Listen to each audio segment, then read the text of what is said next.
How to download TradingView in Android device. Are you guys facing issues to download TradingView on your Android device? If that's so, then this video might help you out.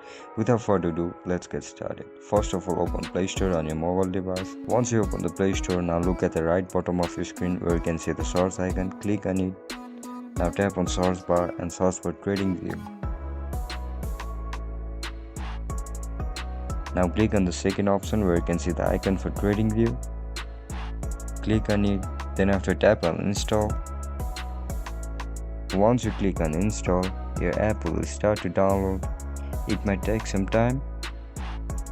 So as you guys can see, TradingView is installing in our device. Now just simply tap on open. And that's it guys, that's how we're gonna download TradingView in Android device. If you guys have any issues regarding TradingView, make sure to comment down below. And if you guys found this video helpful, don't forget to like, share and subscribe to our channel. See you in the next one. Bye bye.